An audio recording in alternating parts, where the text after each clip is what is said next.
Eh, Vamos a comenzar con la presentación que va a hacer el doctor Hugo Suárez sobre nuestro invitado actualmente. Y después le daremos la palabra al doctor Frigerio. Gracias. Muchas gracias. Eh, bueno, primero, hoy estamos cruzándonos con la red con la RIFREM, la red de investigadores de la cuestión religiosa en México. ¿Qué está pasando ahorita en Mérida? Donde están mucho más acalorados de lo acalorados que estamos aquí en el DF, que ya nos está haciendo nuestro calorcito, pero allá seguro que está mucho más. Y seguramente hay muchos de los investigadores y académicos y amigos que están allá y que les hubiera gustado estar aquí, en fin, pero en todo caso es bien grato que estemos en una sesión aquí sobre la cuestión religiosa, con quienes estamos ahí, y a la vez con los colegas y amigos que están en la RIFREM, también todos interesados en la cuestión religiosa. Entonces qué bueno que nos multipliquemos quienes nos interesamos y finalmente tratamos de ver qué está pasando con el mundo religioso. En esta sesión, que es la tercera sesión de nuestro seminario, recuerden que hemos abierto la sesión, primero Gilberto y yo, con una presentación de por dónde iba toda la agenda de nuestra reflexión. Luego tuvimos presentación de Fernando González, que nos habló de las creencias desde psicoanálisis y sociología. Y ahora tenemos a Alejandro Frigerio, que está llegando además desde Argentina para darnos, compartir un poco su reflexión. Voy a hablar rápidamente algunas cosas de Alejandro. Primero algunas cuestiones más formales que suelen ser bastante aburridas, pero que es bueno que por lo menos tengamos como datos, digamos, del conferencista que vamos a tener. Alejandro es argentino, es doctor en antropología, se doctoró en Los Ángeles, en la Universidad de California en Los Ángeles, el 89, y a la vez hizo la licenciatura en Argentina. Y actualmente es investigador independiente del CONICET allá en Argentina y profesor de la Universidad Católica y a la vez de la Flaxo en Argentina. Y bueno, ha sido profesor visitante en varios lados, varias universidades, en fin, no les voy a repetir. Ha estado muy metido, de hecho ha sido presidente en la Asociación de Cientistas Sociales de la Religión, que es una asociación del Mercosur, que es una asociación bien interesante, precisamente es prima hermana o hermana mayor seguramente de lo que tratamos de hacer en la RIFREM aquí en México, porque trata de vincular lo que están haciendo los interesados en la cuestión religiosa en todo el Mercosur, ¿no? Y tienen una serie de reuniones, varios momentos que se han encontrado, varias publicaciones. Alejandro ha coordinado varias de las publicaciones que son el resultado de esos encuentros, que son precisamente un esfuerzo en el cual uno llega y escucha y cuenta lo que está haciendo, escucha qué están haciendo los otros colegas, y bueno, ahí vas intercambiando y vas avanzando. Y además las van haciendo regularmente y hace un buen tiempo, entonces hay toda una reflexión y una acumulación de la reflexión desde el sur, que es bien importante y con la cual además tenemos que establecer y continuar un diálogo riguroso y sostenido. Eh, Alejandro ha hecho una serie de publicaciones, particularmente en varios libros, y además de libros, muchos artículos en todas las revistas que se pueden imaginar o en todas las revistas que uno quisiera aparecer, pues ahí ya tiene un artículo Alejandro. Y a la vez está igual metido en los varios grupos que se encargan de la cuestión religiosa tanto nacional como internacionalmente, y ha enseñado en varias universidades, tanto en Argentina, en América Latina, en Estados Unidos y en Europa. Y también está metido en los comités editoriales de las revistas especializadas en distintos países. Ahora, eso en términos más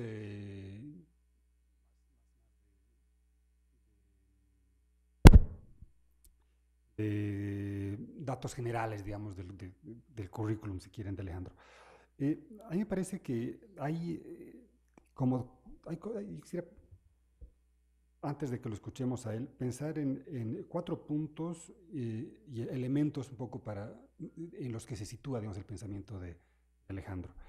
En tema más teórico, creo que hay, o no sé si teórico, pero la manera de trabajar de Alejandro, por un lado tiene una idea de que hay que trabajar la teoría, pero a la vez la teoría un poco desde la gente, desde cómo la gente está pensando, haciendo las cosas. Y voy a volver con esto como uno de los puentes que... entonces, una intención constante en pensar la teoría a partir del dato y en un vaivén entre el dato la teoría, no solamente quedarse ni con el dato, digamos, que puede ser prisionero de una reflexión, ni con una reflexión que sea, eh, que busque el dato que le sirva para ir para adelante. Entonces, ese diálogo creo que es tremendamente importante.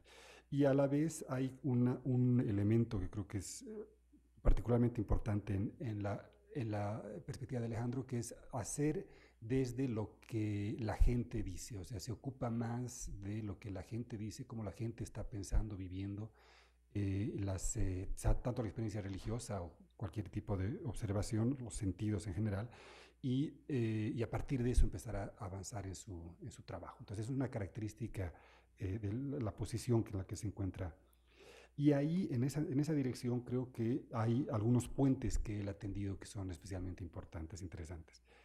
El primero, lo decía, en términos de formación, y todo creo que está vinculado, es un primer puente entre antropología y sociología, ¿no? Que nos viene muy bien a los mexicanos porque en México estamos tan separados entre antropología y sociología. Aquí en la facultad, de hecho, está de sociología más cerca de relaciones internacionales que de antropología, que está al frente, digamos, ¿no? En otro instituto, pero hasta que nos cruzamos o hasta que vayamos a la ENA o hasta que tengamos intercambios con el CIESAS, tardamos demasiado, ¿no? Y entonces ese puente entre nuevamente la facilidad de la abstracción delirante en la que puede caer, digamos, un sociólogo, o la cercanía del dato, digamos, prisionero del propio dato en la que puede caer un antropólogo, es precisamente uno de los puentes en los cuales Alejandro se ubica tratando de romper con los dos y a la vez meterse mucho en el dato y a la vez salir y también llegar a perspectivas teóricas. Les decía, el otro elemento es un observador muy metido de la cuestión de lo empírico, es una persona que está constantemente observando, mirando, está con su cámara siempre que está yendo a algún lugar, está con la cámara tomando fotos, viendo lo que está pasando, está mirando la realidad realmente con una curiosidad antropológica fundamental y a la vez con una curiosidad teórica también tremendamente interesante y sugerente. Es un curioso de la realidad y un observador compulsivo de la teoría también, y a la vez uno curioso de la teoría y observador de la realidad. Otro de los puntos interesantes que en la obra de Alejandro es que en términos territoriales, él si bien es argentino, y ya lo van a escuchar y van a corroborar, digamos, lo argentino, que es cuán argentino puede ser Alejandro, no les va a quedar la menor duda, pero su formación fue en Estados Unidos, pero a la vez el puente que ha buscado entre la realidad brasilera y argentina también ha sido fundamental. Entonces está constantemente en sus trabajos tratando de observar qué influencia hay de Brasil hacia la Argentina y a la vez de ida y vuelta y cómo está todo su vínculo y su relación con lo que está pasando en Brasil es fundamental y a la vez la cuestión argentina. De hecho, ese es un casi último punto. Uno de los temas a los que se ha metido con mucho tiempo, con mucho entusiasmo, es todo lo afro-brasilero en Argentina y en general la forma de lo negro y de lo afro que hay en Argentina. Y a la vez en diálogo, digamos, con lo que está pasando en Brasil. Entonces, ese es de los puentes también interesantes. Y un último punto que también me gusta y me llama la atención es que sitúa un poco su propuesta sacando lo mejor de de lo que sería el discurso estrictamente científico y las formas estrictamente científicas y las formas más de divulgación y de discusión que no pasan por los filtros, digamos, que estamos tan acostumbrados aquí en el mundo, en México particularmente en los últimos años, de lo que se considera científico.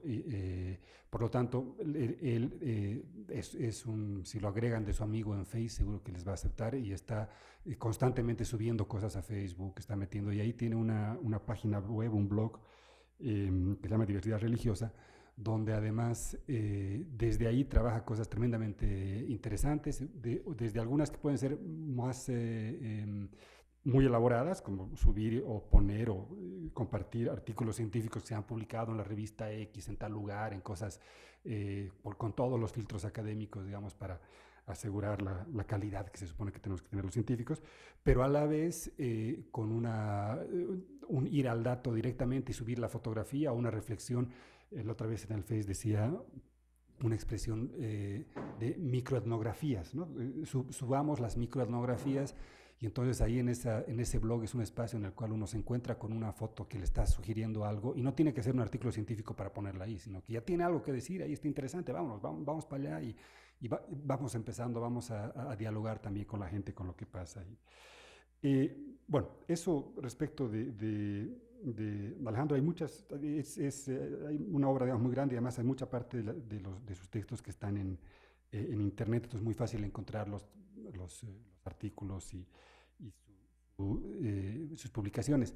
Entre otras cosas, uno de los textos que publicó, que lo tengo bien presente, pero lo he leído varias veces, es de los textos más difíciles que tal vez haya escrito para mí como lector, digamos, es el de Alteridades, que realmente ahí fue aquí en México, donde hablaba de los marcos interpretativos, una cosa teórica muy sugerente, muy interesante, que está aquí en nuestro. Pero todo lo demás igual lo van a encontrar por internet quien quiera meterse a todos sus trabajos. Solamente dos cosas para pasarle la palabra, que precisamente ilustran un poco lo que les vengo de decir. Acaba de publicar un texto, de coordinar un texto sobre el Papa Francisco, visiones del Papa Francisco desde las ciencias sociales, donde lo ha coordinado con Juan Mauricio Reynolds. Y ahí hay una serie de textos, también textos más bien chicos, de reflexión sobre el Papa. Y hay leyéndole el otro día, tres cosas que me llamaban mucho la atención, que tienen que ver con esto que les he venido diciendo. Lo primero es, cuando uno se imaginaría hablar sobre el Papa, uno se imaginaría precisamente que tiene que hablar sobre el catolicismo, el gran catolicismo, qué es lo que está pasando, en fin, una parte. Y él empieza en su primer texto diciendo, lo que queremos ver es la otra cara, no lo que Francisco hace y dice, y lo que es realmente Francisco en términos de representante, digamos, de una institución religiosa tan importante como el catolicismo, sino lo que la sociedad argentina hace con y de Francisco. Entonces, el posicionamiento de qué es lo que voy a observar es distinto, porque no se trata, digamos, de estar siguiendo la pista al líder y a ver qué dice, sino qué hacemos nosotros, qué hace la sociedad, qué hace la gente con Francisco. Ese es un primer punto. El segundo punto es ver el efecto Francisco, dice, mucho más allá de la esfera y actividad de lo que usualmente se concibe como religión. Entonces, ese segundo punto de qué es lo que se concibe o no religión. ¿Cambia el Papa y eso es religioso? Bueno, sí, es un dato, pero el dato, digamos, en el cual se está fijando Alejandro sobre todo y que tiene que ver también con parte de lo que nos va a compartir ahora, es con ver más allá de lo que se considera religioso. ¿Qué es lo religioso? Entonces ahí nos empuja, nos invita a una pregunta, digamos, muy compleja para ver lo religioso más allá precisamente de lo que se dice a sí mismo religioso, o por lo menos debatamos, digamos, qué es lo que vamos a entender por religioso. Y el tercer elemento es en el texto que nos dice es un texto donde nuevamente lo que hace es ir sacando lo que se va diciendo de Francisco desde el periódico, más en Argentina, en un lugar donde es el Papa argentino, en fin, lo que se va diciendo desde el periódico, de qué realmente está diciendo la gente de Francisco. Y entonces hace una mirada, digamos, muy rica de lo que se está publicando, de qué se está reflexionando en la sociedad argentina. Entonces, es un texto muy corto, pero creo que nos muestra precisamente estos puentes que creo que han inquietado, y son los puentes que la obra de Alejandro nos está invitando. Entonces, dicho eso, pues muchas gracias por el esfuerzo de venir hasta aquí, porque es largo llegar desde Argentina hasta aquí, ¿no? Además ha tenido que hacer una escala en Lima, que es un aeropuerto no muy generoso, y llegar al aeropuerto de aquí, que es peor todavía, ¿no? Llegar aquí al Terminal 1 es espantoso si uno llega desde América Latina, en fin. Pero bueno, muchas gracias por venir, por estar aquí con nosotros, y bueno, vamos a tener el tiempo ahí para disfrutarlo, para comentar cosas, preguntarle y para estar hasta y tal. ¿Se escucha? Bueno, muchísimas gracias, Hugo. Me gustó la introducción, lo de observador compulsivo, creo que es una muy buena descripción. Uno a veces, uno se pone más viejo y menos puede parar. Pero bueno, si uno no puede parar es porque, como dicen, ¿no? Una piedra que rueda, no, a rolling stone gathers no moss, ¿no? No. Bueno, quiero agradecer el convite, ¿no?, que me hicieron Gilberto y Hugo. A Gilberto lo conocía a la distancia, conozco su trabajo hace rato, y así que es un honor estar acá con él. Hugo tuvimos más contacto personal y también, bueno, me alegró mucho su convite.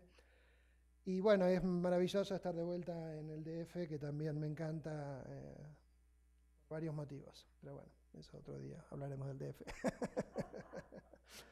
Pero bueno, es uno de mis lugares favoritos actualmente en el mundo, así que estoy contento de estar acá. Si fuera un recital de rock hubiera salido con la camiseta de la selección mexicana. Bueno, nada, voy a pasar un aviso. Gracias a ustedes por haber venido también. Bueno, lo que ven acá es una red que hicimos hace 2 años con varios colegas, red de estudios de la diversidad religiosa en Argentina, porque digamos lo que queríamos era empezar a pensar el tema de la diversidad, no tanto como un epifenómeno, sino como constitutivo de la realidad de la sociedad y la cultura argentinas. O sea, acá lo que estamos haciendo también es dando un poco vuelta a la mirada y no pensando que el catolicismo es lo más importante y lo que informa a todo lo demás, sino que también hay una diversidad oculta e invisibilizada que muchas veces es más importante en la vida de las personas que el catolicismo, o que se mezcla con el catolicismo de maneras tales que hacen complicado hasta reconocer este catolicismo. Entonces, la charla de hoy va a tocar muchos temas, los va a tocar superficialmente, pero digamos, es casi el intento de presentar un paradigma casi alternativo desde la diversidad para la comprensión del fenómeno religioso. Podría decir en Latinoamérica, ¿no? Si uno fuera un gringo, estudió un país y habla sobre Latinoamérica, yo sé que no es así, entonces yo voy a hablar desde Argentina. Y bueno, lo que espero que lo puedan entender, y que lo que yo digo, que creo que sucede también en otros países, sea entendible desde México, digamos, ¿no? O sea, reconocible desde México en cuanto a los deslices teóricos y la realidad cotidiana de las personas, como decía Hugo, que a mí siempre me parece sumamente interesante. Y voy a hacer un tour, ¿no?, por distintos conceptos. Voy a proponer visiones alternativas de varios conceptos que usamos todo el tiempo. No es que yo sea un teórico, no soy un teórico, detesto la sociología de las ideas, pero digamos, como decía Hugo también, uno se encuentra con la realidad y la tiene que analizar desde distintas perspectivas, y hay que reflexionar un poco sobre estas perspectivas que uno está utilizando, sobre estos conceptos, sobre qué tanto estos conceptos se adecúan a la realidad o no, y esto es algo básico, lo aprendemos desde chiquitos sociólogos, desde chiquitos antropólogos, pero después mágicamente nos olvidamos y empezamos a creer que los conceptos son la realidad. Entonces, digamos, todo el tiempo tenemos que estar... Debo haber alguna parábola que seguro explica esto, pero no me la acuerdo ahora. Pero uno tiene que estar todo el tiempo como replanteando, ¿no?, este uso de los conceptos, para que uno no viaje y que piense que lo que dijo tal autor es la realidad. No, lo que dijo tal autor te ayuda a entender tu realidad, pero no es la realidad. Y además la realidad cambia, o cuando uno tiene ya unos años de estudio de los fenómenos, uno ve que la realidad cambia muy rápido, ¿no? 5 o 10 años ya hay persistencias, obviamente, pero las cosas cambiaron y tenemos que dar cuenta de estos cambios con perspectivas y con conceptos que estén como cerca de la realidad, ¿no? Y que nos permitan como analizar estos cambios y entenderlos sin estar atados a dogmas científicos, por poner comillas, que no serían científicos en la medida que se transforman en dogmas, digamos. Entonces, bueno, si les interesa lo que digo, o otros colegas argentinos, digamos, que tratan esos temas, está este site que tiene los trabajos míos y de muchos colegas, que también lleva un blog, como dijo Hugo, y que también lleva una página Facebook, porque estamos tratando de utilizar al máximo todo lo que nos da, digamos, las nuevas tecnologías. Como lo están usando también, yo ahora, por ejemplo, bueno, verán acá, este es el Gauchito Gil, que es nuestro Jesús Malverde más o menos, pero gaucho nacional y popular. Yo digo es el Martín Fierro más Jesús, y con un toque de Maradona, digamos. Y alguito de Francisco, ya que estamos, lo tenemos ahí, no lo vamos a olvidar tampoco. Y este es nuestro original y único San la Muerte, que no es la Santa Muerte, sino que San la Muerte, que es un desarrollo regional que se hizo nacional en Argentina y que ahora está estableciendo vínculos con la devoción a San la Muerte a través de Internet, y que, digamos, la devoción de la Santa Muerte está influenciando bastante la forma en la cual los devotos presentan al santo, etc. Pero este es un desarrollo independiente y original del noreste argentino. Bueno, usamos a estos dos santos un poco como emblemas de esta red, a propósito, un poco para mostrar esta diversidad y esta cosa desde abajo que está siempre medio como estigmatizada y estudiada medio como folclore o como religiosidad popular, como algo no tan importante. Y nosotros creemos que justamente en la experiencia de las personas, este tipo de devociones y de actividades religiosas son mucho más importantes que las institucionales. Bueno, ese era el aviso. Si les interesa, pueden acceder a una cantidad de material por internet. La charla, digamos, se va a llamar, o se llama así, Cuestionando el Católico-Centrismo, por un énfasis extrainstitucional en el estudio de las religiones en Latinoamérica. El católico-centrismo, digamos, es una idea que en general, yo creo que la escuché la primera vez así enunciada de Pablo Semán o Eloísa Martín, que son colegas míos más jóvenes, que le pusieron el nombre a algo que varios de nosotros ya veníamos viendo, pero que creo que este concepto, digamos, de la perspectiva católico-céntrica está bueno porque muestra un sesgo fuerte de la mirada académica que creo que deberíamos cuestionar bastante fuertemente. O sea, no es que el catolicismo no sea importante, sino que es importante de formas a veces más diferentes de las que creemos, y sobre todo si hablamos de religión, yo diría ahora, no sé, puedo equivocarme, porque no soy un experto en catolicismo, digamos, pero me parece que es más importante quizá políticamente y socialmente que religiosamente. O sea, si uno va y ahí después vamos a ver cómo podríamos definir religión, a religión es menos importante de lo que se cree y es más importante en otras áreas, ¿no? Pero bueno, eso es algo casi una provocación. Pero digamos, la idea es, hay un vaso medio vacío y medio lleno, y siempre estuvimos viendo el vaso medio lleno, y yo quiero ver el vaso medio vacío, que es la parte de la cual no enfocamos, que es la diversidad que existe y que es muy fuerte. Voy a hablar 2 minutos, digamos, de mí, o sea, porque yo creo que lo que hablo, lo que digo y lo que voy a presentar y lo que llegué a pensar, porque estas son cosas que hasta hace 5, 6, 7 años yo no las pensaba así, o sea, esto es algo como relativamente nuevo para mí. Tiene que ver con de dónde uno viene, ¿no? O sea, yo nací en un hogar que no era católico. Para mí el catolicismo nunca fue importante cuando yo era chico. O sea, yo no vi el catolicismo como un factor importante en mi familia, en mis pares, en el colegio al que yo fui. Las veces que iba a misa era para conocer chicas. Una vez hasta empezamos a ir con unos amigos a una iglesia protestante porque se habían armado unas fiestas y no sé qué. Y para nosotros era lo mismo. Empezamos a ir el domingo a un culto en una iglesia protestante porque nosotros queríamos ser las chicas. Digo, no es que éramos unos degenerados, sino que un poco, bueno, tiene que ver con cómo se conocían chicas en esa época, hace ya bastante tiempo, ahora es más fácil.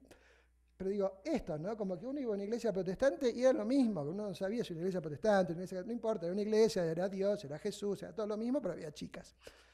Entonces, digamos, ese es un poco mi background, y lo digo porque a veces yo hablo con colegas que ellos nacieron dentro del catolicismo, ¿no? Entonces, claro, para ellos el catolicismo y el rol del catolicismo es uno y para mí es otro, ya desde la experiencia personal, ¿tá? Eso, dejando de lado todo lo que tenga que ver con lo académico. Yo hice mi investigación de doctorado sobre las religiones afro-brasileras en Argentina, o sea, la expansión de religiones afro de Brasil a la Argentina, y eso me ocupó bastante tiempo. Eso fue mi tesis de doctorado en la Universidad de California, y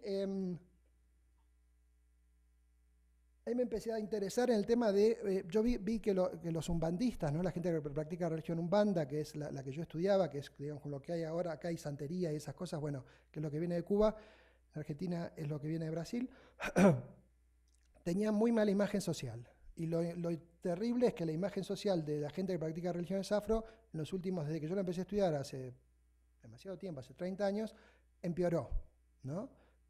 O sea, ya era mala y ahora es peor todavía. Entonces, después empecé a preocuparme por este tema de cómo las religiones no católicas eran estigmatizadas, porque en la Argentina, a principios de los 90, se empezó a ver toda una preocupación social con la invasión de las sectas. O sea, a medida que la diversidad religiosa se hacía visible con la vuelta de la democracia, esto generaba preocupación social, ¿sí? O sea, en una Argentina que estaba abriéndose, saliendo de la dictadura en la década del 80, abriéndose una serie de comportamientos nuevos, estas religiones alternativas se hicieron visibles. No es que no estaban, pero como muchas cosas de la cultura argentina tenían que ocultarse, se hicieron visibles y empezaron a tener una fuerte reacción social que no era solamente de los sacerdotes católicos y no era principalmente de los sacerdotes católicos, eran muchas veces de psicólogos, psiquiatras, gente que pertenecía a grupos antisectas, que con argumentos seculares intentaban, digamos, a veces argumentos políticos, intentaban limitar esta presencia en la sociedad. Después de eso, y voy a esto porque digamos, todos estos temas van a estar reflejados en la charla. Después me cansé un poco de la religión y empecé a estudiar el tema de la negritud en Argentina, ¿no? Que era así como, bueno, otra invisibilidad, que es la diversidad étnico-racial. O sea, los argentinos no somos todos blancos descendientes de europeos como nos imaginamos y como muchas veces nos imaginan desde afuera, sino que también tenemos un porcentaje importante de la población que desciende de aborígenes, de pueblos originarios, y que desciende también de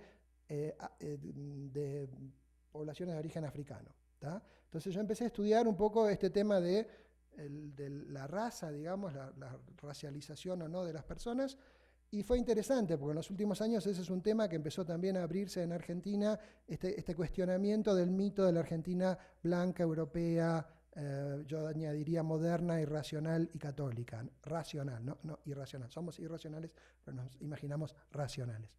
Entonces, digamos, esta idea de que los argentinos somos blancos, europeos, modernos, católicos y racionales está bastante discutida actualmente desde la academia, no tanto desde el sentido común, porque el sentido común sigue primando esta imagen, pero fue interesante porque, digamos, una vez que se abrió el tema de la diversidad étnico-racial en Argentina, el tema de la diversidad religiosa seguía oculto y sigue oculto. Entonces, digamos, después de eso, yo empecé a pensar también de forma diferente el tema de la diversidad, y hace 2 años, bueno, me volví un poco con más énfasis al tema de la religión, que no había abandonado, pero que me había entusiasmado más el tema de lo afrocultural y lo afroétnico, y volví al tema de la religión, especialmente con esta perspectiva de la diversidad religiosa, porque es interesante que, y esto no es solamente en Argentina, sino en ahora en un momento en el cual las narrativas multiculturalistas están ganando legitimidad en buena parte de los países, sin embargo la diversidad religiosa sigue siendo vista como algo malo. O sea, está bien ser gay, está bien ser travesti, está bien ser no sé qué, pero está mal ser evangélico, está mal ser Hare Krishna, o sea, porque son como identidades premodernas que de alguna forma no encajan bien con, o sea, cualquier cosa que sea religiosa e intensa, y encima si es religiosa, intensa y no católica, no está bien visto para una sociedad moderna o posmoderna. Entonces digo, me pregunto también por qué el derecho a la diversidad religiosa no es un derecho tan reconocido como otros derechos a otras diversidades étnico-raciales, sexuales, etc. Entonces, bueno, el mini periplo, lo que voy a hacer es criticar un poco este católicocentrismo e intentar dar un aparato conceptual que permita ver mejor y apreciar mejor la diversidad religiosa. Y para eso entonces voy a decir, bueno, hay un modelo dominante de análisis desde las ciencias sociales de la religión, que generalmente es más de sociología de la religión que de antropología, pues sabemos que en general la sociología de la religión está más desarrollada como subdisciplina que la antropología de la religión. Pero bueno, me parece que hay como un paradigma dominante, que pues yo lo voy a presentar muy brevemente. Todo lo que yo diga va a ser como breve y muy por encima, pero bueno, es como que voy a tratar demasiados temas, pero me parece interesante tratarlos juntos, aún de manera superficial. ¿Se entiende más o menos lo que voy diciendo o me siento porteño? No, hablo muy rápido porque a veces hablo muy rápido, siempre hablo muy rápido, pero ¿se entiende? Además, si no tienen el backup atrás. ¿Se ve? Sí. Bueno, entonces voy a identificar los rasgos mínimos de lo que yo llamo un paradigma analítico dominante en el estudio de la religión de las ciencias sociales en Latinoamérica, desde la perspectiva, digamos, del sur, ¿no? De Argentina, algo de Brasil,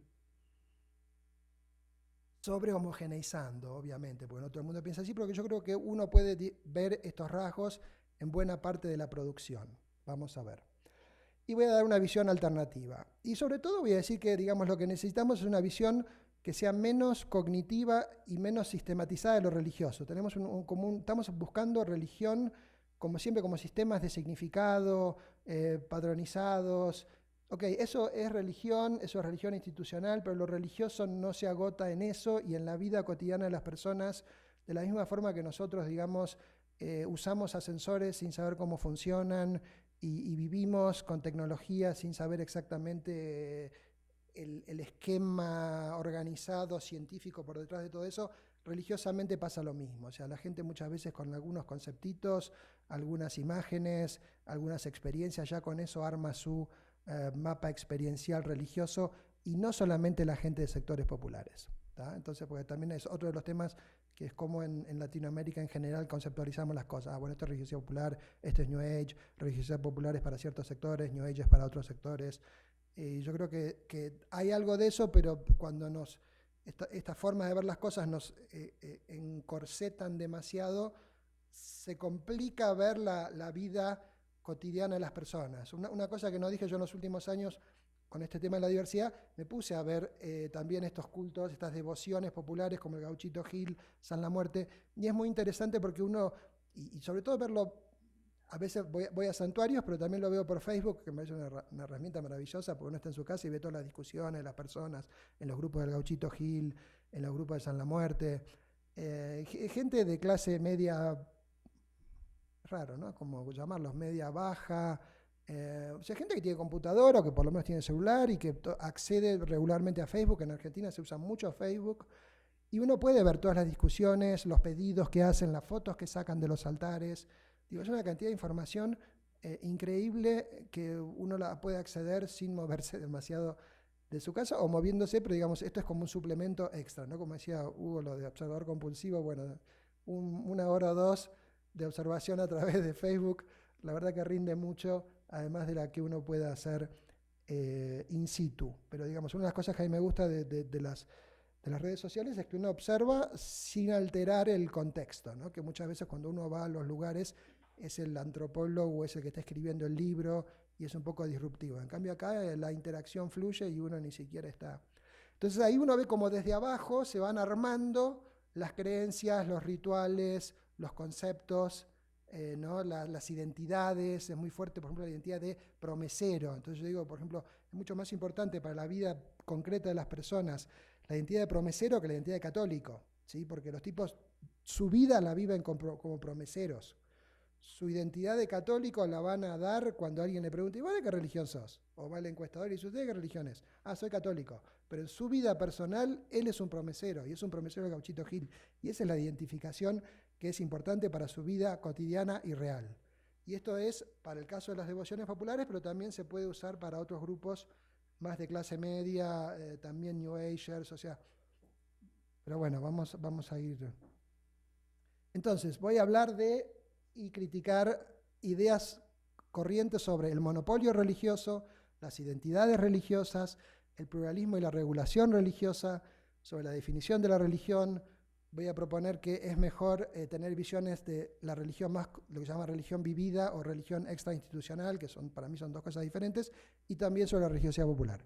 Y esto no es un curso y no me voy a quedar a vivir acá, entonces espero poder hacer esto en 45 minutos, y si no, que Dios y la patria y Francisco me lo demanden. Así es como juramos, como juran los funcionarios en Argentina.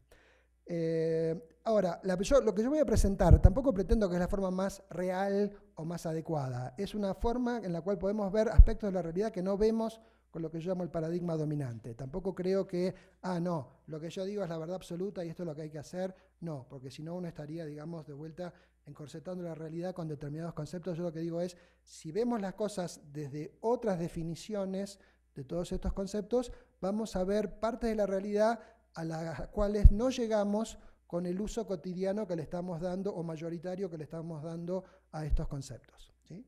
Que muchas veces es como que se fosilizan, porque uno ve, digamos, que tal autor se puso de moda, entonces pues todo el mundo repite como un loro que la situación es esta porque lo dijo fulanito.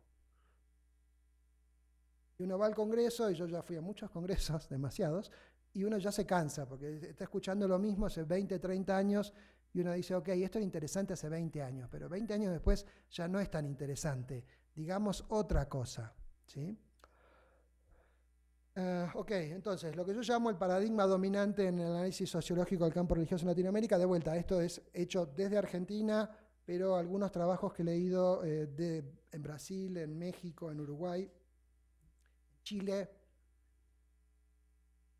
trasuntan un poco estas ideas básicas también. De vuelta, no es que estén mal, pero me parece que es una parte de la historia. En algunas cosas sí me parece que están mal, y después voy a hablar sobre todo en la idea del monopolio religioso, que eso creo que es algo que no es del todo correcto, porque está basado en definiciones más que en datos. Pero bueno, la idea es que ha existido un monopolio católico. Esta sería como la versión del paradigma dominante, ¿no? Hecha a cuentito, simplificada, obviamente. Ha existido un monopolio católico que se ha quebrado en las últimas décadas, 3, 4, de acuerdo al país. Ahí sí los países, digamos, los estudios son diferentes. Y esta quiebra de este monopolio católico llevaría a una situación de pluralismo religioso y a un mercado de bienes simbólicos de salvación, que ya es una forma medio cristiana de ponerla, pero bueno, un mercado religioso, y en el que cada individuo ya podría buscar, ¿no? Es como que los individuos se independizaron de esta oferta eclesial que había antes en esta época del monopolio católico, y entonces los individuos ahora en este mercado podrían buscar nuevas creencias e identidades entre esta creciente oferta religiosa, armando su propia síntesis, o sea que había un proceso creciente de individualización de las creencias. Esta es como la idea más general, que creo que ustedes deberían más o menos poder reconocerla, porque es un poco lo que uno escucha todo el tiempo en congresos. El monopolio católico se quebró, tenemos el mercado religioso, los individuos eligen, y tenemos la religión en la carta, el contrapropismo religioso, el catolicismo a mi manera, como lo quieran llamar en cada lugar, los distintos autores lo llaman diferente. Yo creo que esta visión, ¿no? esta visión, esto que llama este paradigma predominante, viene básicamente de la preponderancia que tienen en toda Latinoamérica dos autores, que son Peter Berger y Daniel Biloyer, que son casi referencias ineludibles en cualquier estudio más o menos general de la religión que se lea, que se produzca en Latinoamérica. Y a mí lo que me parece, lo que me irrita un poco a veces es que Peter Berger fue uno de mis ídolos durante mucho tiempo, Daniel Biloyer menos, pero digamos es una socióloga con unos méritos enormes. Pero digamos, son teorías más generales, ¿no? Ellos propusieron ideas generales de la religión en la modernidad o la religión en la sociedad, y muchas veces estas teorías muy generales son como bajadas al pasado de cada país, ¿sí? Y son puestas como, el pasado argentino era así. Entonces, como Berger dice que había un monopolio, bueno, en Argentina había un monopolio también de la Iglesia Católica, que era el dosel sagrado, no sé qué, O sea, una cosa teórica enunciada a un nivel muy general, se baja a la realidad como si fuera la situación anterior de la Argentina. ¿Por qué? Porque en Argentina no tenemos los datos que tienen ustedes en México, tampoco sobre cuantitativos sobre religión. Tenemos un par de encuestas que se hicieron en los últimos años, o sea que nuestra información cuantitativa es pobre, pero hacia el pasado peor aún, o sea, sabemos muy poco del pasado, de cómo la gente creía, qué creía, digo, hay estudios históricos, pero son siempre muy puntuales. Entonces es como que el pasado del cual venimos y con el cual comparamos lo que pasa ahora es un pasado que es el pasado del dosel sagrado, ¿sí? O el pasado de la religión antes de la modernidad, según Daniel Violleyer. Puedo estar exagerando en mi presentación, o sea, pero digamos, creo que un poco de ahí viene esta idea. Que por un lado es interesante para los que estudiamos religión, porque obviamente algo de eso hay, y además muestra cómo la religión sigue siendo importante en la vida cotidiana de ahora, pero acentúa, ¿no?, una situación de antes y después que a mí me parece que es una visión estereotípica del pasado, ¿no?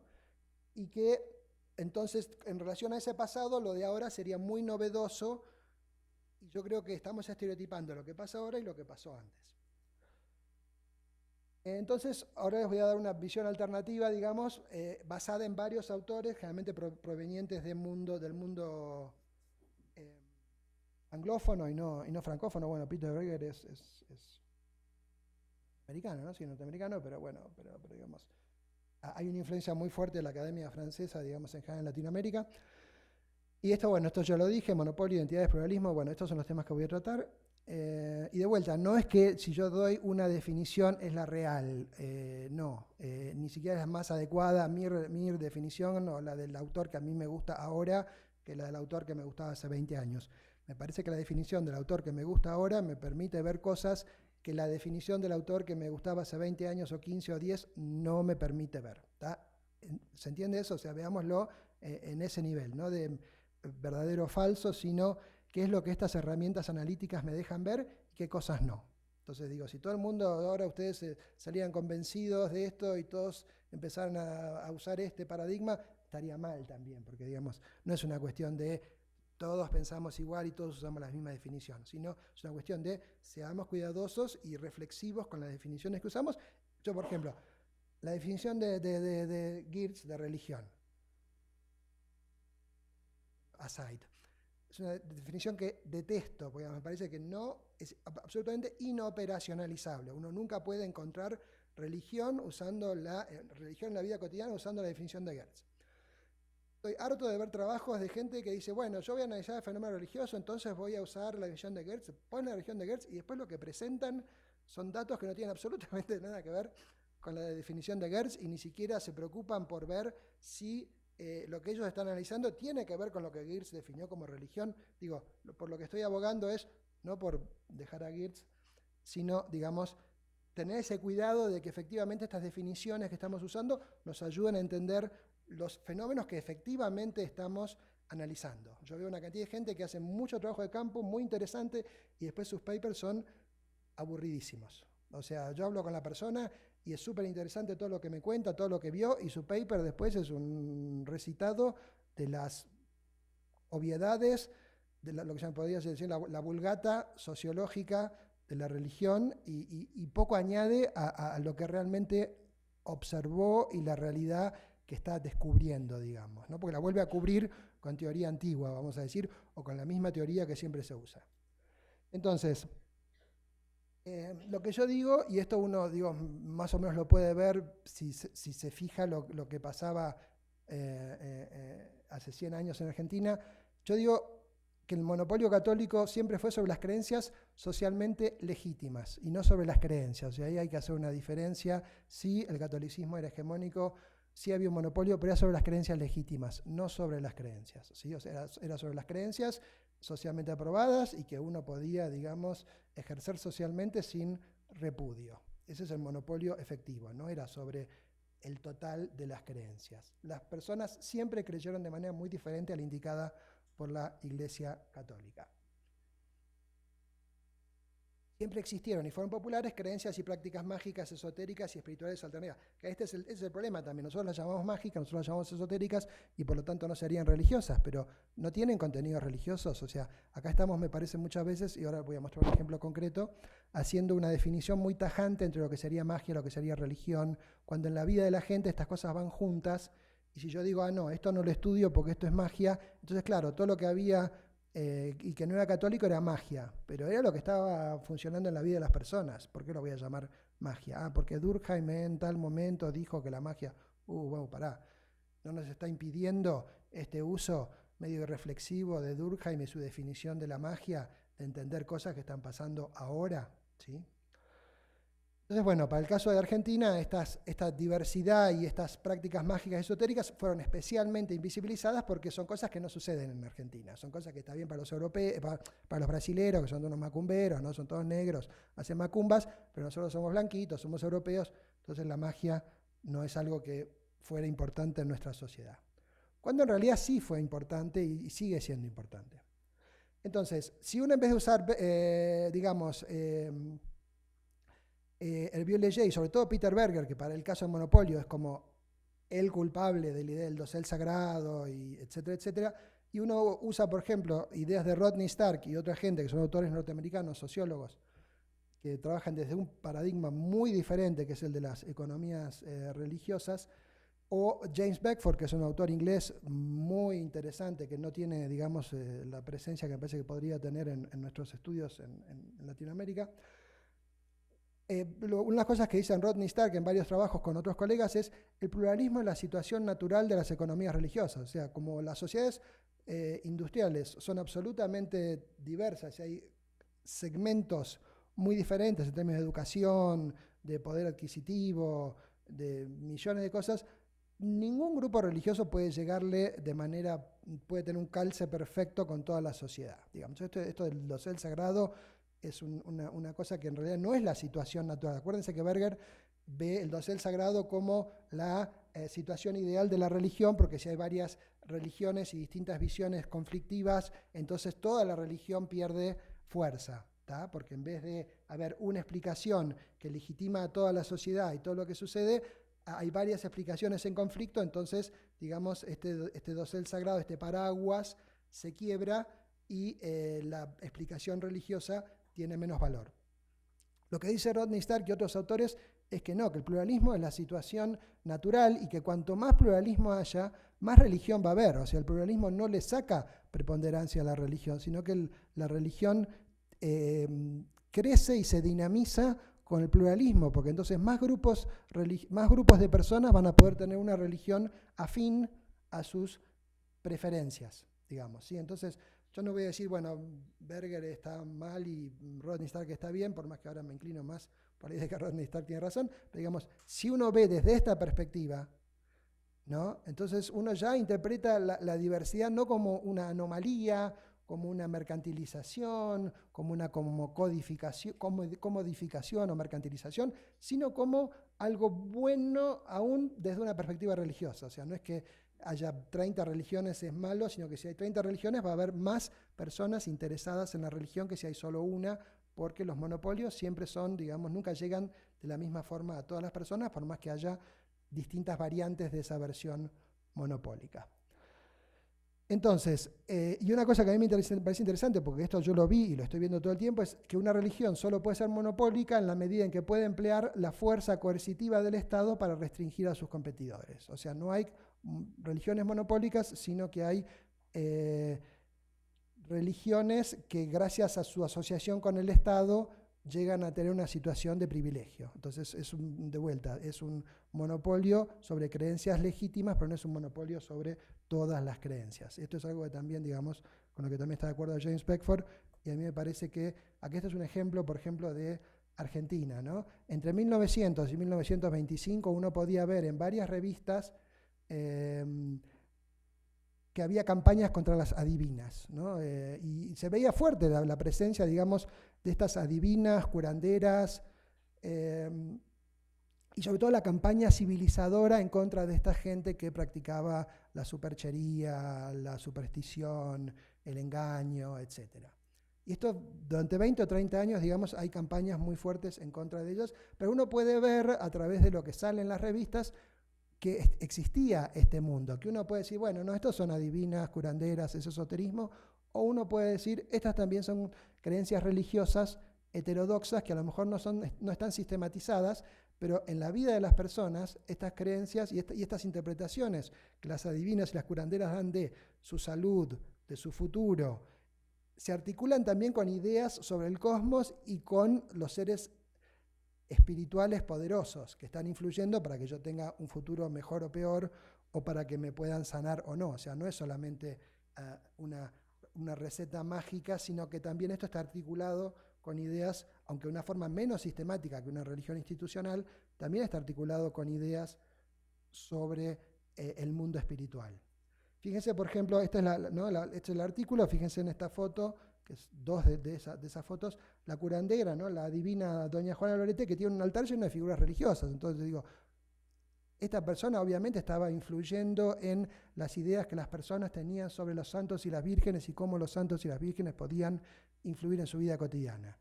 Acá estaba el Santón del Riachuelo oficiando de nigromante, según la revista Caras y Caretas de 1901. Y uno puede ver que es un templo, digamos, ¿no? Es un templo con una persona que podría ser lo que llamamos una secta o un culto, que también están transmitiendo obviamente contenidos religiosos. Entonces no es solamente que uno puede decir, no, bueno, estos eran adivinos y curanderos, no. Estas eran personas que también estaban transmitiendo contenidos religiosos, eran parte de la diversidad religiosa de la época que estaba expresada como se podía, porque claro, obviamente la diversidad religiosa no se expresa de la misma forma en el 2015 que en 1905. Lo que no quiere decir que no existiera. Porque ¿qué pasaba? ¿Qué tenían en común? Todos terminan en la comisaría. Esto es muy interesante porque uno ve las notas y todas las curanderas terminan en la comisaría hablando de una forma bastante civilizada, parece, con los comisarios, etcétera, etcétera. Parece que tenía una buena onda, pero las señoras tenían que ir a prestar su testimonio. No sé qué pasaba, a lo mejor no tenían tan buena, a lo mejor después les pegaban, qué sé yo, pero terminaban en la comisaría. Entonces, ¿qué muestra esto? Esto muestra la regulación fuerte que había en esa época, ¿ok? Que es una regulación que no necesariamente se terminó ahora, pero que sí estaba muy fuerte en esa época, solo que en esa época también tenía un fuerte respaldo social, porque todas estas revistas y los diarios estaban a favor de estas campañas contra estas adivinas y curanderas. Entonces, bueno, digamos, esto era un mini ejemplo para mostrar que si uno conceptualiza a determinados agentes, no solamente como mágicos, sino como mágicos religiosos, uno puede ver una diversidad religiosa en el supuesto pasado monopólico católico, y uno puede ver también la regulación fuerte de esa situación. O sea, porque, de vuelta, estaba el poder del Estado, estaba en contra de todas estas disidencias. Entrando al segundo punto, ese sería el monopolio, el tema de las identidades. Me parece que en general tenemos una idea un poco demasiado fuerte de las identidades que todos sabemos ahora que son contingentes, que son relacionales, que son construidas, ¿no? O sea, ya se sabe a partir de Barth, digamos, y de otra gente, que las identidades son construidas, que no es una esencia, pero digamos, para mí ya el tema de hablar de identidades, yo por eso en general trato de hablar de identificaciones, ¿no? Actos de identificación, para demostrar que son contingentes y que no necesariamente expresan una sustancia. Porque uno dice la identidad católica, y parece que hubiera una sustancia dentro de la persona, ¿no? Que es esa identidad católica, y no un acto de identificación que la persona, cuando le preguntan, ¿vos qué sos? Soy católico. Ok. ¿Tá? Es diferente. O sea, unas cosas que a mí me parece que pasan cuando muchas veces se hacen los análisis de datos cuantitativos, se dice, bueno, ahora hay tantos católicos, antes había más, menos, subieron, bajaron, no sé qué. No hay una teoría explícita sobre las identidades y sobre cómo funcionarían las identidades. Entonces está por detrás esta idea sustantiva de que si uno dijo es católico, esto es realmente importante. O sea, es una forma de medir y es una forma interesante, y no voy a tirarme en contra de la metodología cuantitativa, porque ojalá tuviéramos en Argentina, por ejemplo, todos los datos cuantitativos que tienen ustedes acá en México. No los tenemos. Pero tampoco, a veces, por ejemplo, en Brasil dicen, no sé si ustedes fueron alguna vez a Brasil o leyeron trabajos sobre Brasil. Digo, en Brasil hay una diversidad religiosa estonteante, dirían, estonteanchi, ¿no? Pero brutal, así es increíble la cantidad de diversas religiones que hay, templos de todo tipo. Ahora, ¿qué pasa? Cuando la gente va a analizar los datos del censo, hay amigos míos, inclusive Flavio Perucci, falleció hace unos años, pero un sociólogo maravilloso, pero bueno, como buen sociólogo, el dato era el dato cuantitativo. Entonces, ¿qué pasaba? En el censo nacional, cuando preguntaban religión, se ponían a ver, ¿no? Cuánto decían católico, cuánto decían evangélico o protestante, cuánto decían otros, y otros siempre era 5%. Entonces, claro, no, ¿qué pasa? La diversidad religiosa brasilera, ¿dónde está? Si el 90% se declaran cristianos, o católicos o evangélicos. Ok, pero eso es una forma de medir las cosas. Si uno midiera por cantidad de templos, en vez de las personas que se declararon católicas, si uno midiera por cantidad de templos que hay entre las parroquias católicas y templos de otro tipo, de otras religiones, probablemente no sería 90-10 o 90-5, ¿se entiende? O sea, si yo me pongo a ver de otra forma, voy a tener otra visión. Entonces, no puedo decir, no, la diversidad religiosa en Brasil no existe, porque los datos cuantitativos del censo me dan que el 90% son cristianos. Entonces, por ejemplo, en Argentina, yo hace 30 años ya que estoy estudiando personas que practican religiones afro-brasileras, que uno va a cualquier barrio del Gran Buenos Aires y hay templos de religiones afro. Uno va a Quilmes en febrero y está una fiesta de Iemanjá para el orillá del mar, que se llena de gente. Uno va a Mar del Plata y hay una fiesta bellísima para Iemanjá. Todo eso no existe porque en la encuesta que se hizo no salió ni un bandista. Entonces yo hace 30 años que estoy estudiando gente que no existe. Ok, no voy a decir esto no sirve, voy a decir, chicos, relativicemos y busquemos otras formas también de medir. ¿Qué pasa si buscamos de vuelta templos? Entonces, pensemos también esto, ¿no? La identificación, y la gente se puede identificar de muchas maneras, y uno no sabe si cuando contestan católico, si esa identificación realmente es importante para la vida personal de la persona. ¿Sí? A mí si me preguntan, probablemente voy a decir católico, no voy a decir umbandista porque yo la verdad no fui iniciado en umbanda y no soy umbandista, digamos, de acuerdo a los criterios umbandistas. No voy a decir que soy promesero del Gauchito Gil porque podría, quién sabe, pero yo diría católico. Pero ¿y qué? ¿Qué me dice eso? ¿Qué le dice eso a alguien sobre lo que yo creo? ¿Ah? O sea, que en ese momento que le preguntan, ese acto de identificación no nos dice nada sobre qué tan importante es esa identificación dentro de las múltiples identificaciones que las personas hacen durante toda su vida. ¿Sí? O sea, uno piensa que uno se identifica como, bueno, a ver, yo soy hombre, blanco, argentino, sociólogo o antropólogo, a veces digo una cosa y otra vez digo la otra, así que eso es confuso. Y puedo decir católico, pero si yo tuviera que decir, bueno, hagamos un ranking de mis identificaciones, la identificación de católico está en número 30. Antes soy padre, antes soy, qué sé yo, de tal equipo de fútbol, ¿no? O sea, no es importante dentro de mi esquema de identificaciones el catolicismo, y para mucha gente no lo es. Entonces, si que la gente se identifique como católico, y acá estoy usando, disculpen, ¿no? Pero acá estoy usando una serie de teorías sobre la identidad que fue desarrollada o por interaccionismos simbólicos o por gente que estudia movimientos sociales, que una de las cosas que ven es esto de qué tanta correspondencia hay entre la identidad personal, la identidad social y la identidad colectiva, o sea, la forma en la cual la gente se piensa, la identidad personal, la forma en la cual los otros lo califican a uno, la identidad social, y la identidad colectiva, que sería qué tan dispuesto estoy a actuar colectivamente en base a esta identificación. O sea, yo me identifico como católico, qué tan dispuesto estoy a actuar colectivamente. Esto para la gente que estudia movimientos sociales es muy importante porque cuanto más integrados estén estos niveles de identificación, más compromiso va a tener la gente con el movimiento social. Entonces, por ejemplo, aplicando esto a los umbandistas tienen una identificación personal como umbandistas, o sea, para ellos ser umbandista es casi lo principal en su vida, ¿no? Son umbandistas antes que nada, antes que, bueno, o padre o madre, pero digamos, es unas cosas principales, o sea, para su identificación personal, ser umbandista es muy importante. Identificación social, cero, porque los umbandistas tratan de no identificarse socialmente como umbandistas por el prejuicio que hay en contra de los umbandistas. Entonces, difícilmente ellos van a decir en el trabajo que son umbandistas. Por eso nadie conoce un umbandista en Argentina, porque pueden ir los hijos al colegio, pueden estar en el trabajo, pero ellos no se identifican como umbandistas. Al revés de los evangélicos, que sí se identifican socialmente como evangélicos todo el tiempo. Entonces, la identificación de umbandista es muy importante para su identidad personal, no figura como identidad social y tampoco es muy importante como identidad colectiva, porque son pocos los umbandistas que realmente quieren hacer algo por los otros umbandistas. Cada vez que quieren hacer una movilización política o lo que fuera, van 100, ¿sí? No van 3.000, 4.000, 5.000. Entonces, hay una absoluta disyunción, digamos, entre los niveles de identidad.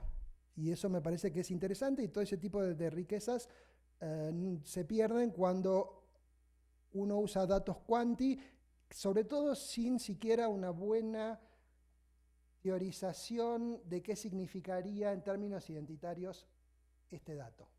¿Sí? De vuelta, si no, uno puede decir, como decían algunos colegas, amigos míos, a los cuales quiero mucho, entonces no hay diversidad religiosa en Brasil.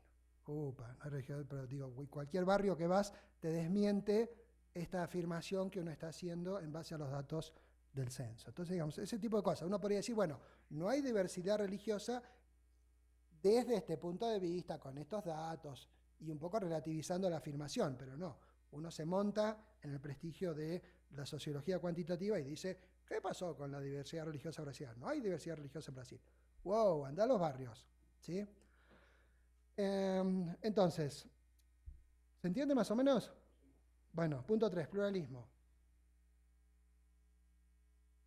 Supuestamente vivimos ahora en sociedades plurales, cada uno practica la religión que quiere porque se creó el monopolio, podemos elegir ser Hare Krishna, ser evangélicos, etc. Bueno, lo que yo digo es que, ok, estamos en un mercado, puede haber un mercado ahora de una forma que antes no había, pero en realidad lo que hay es un mercado quizás con distinto grado de regulación. ¿Sí? O sea, me parece interesante la variable de regulación porque todavía hay un costo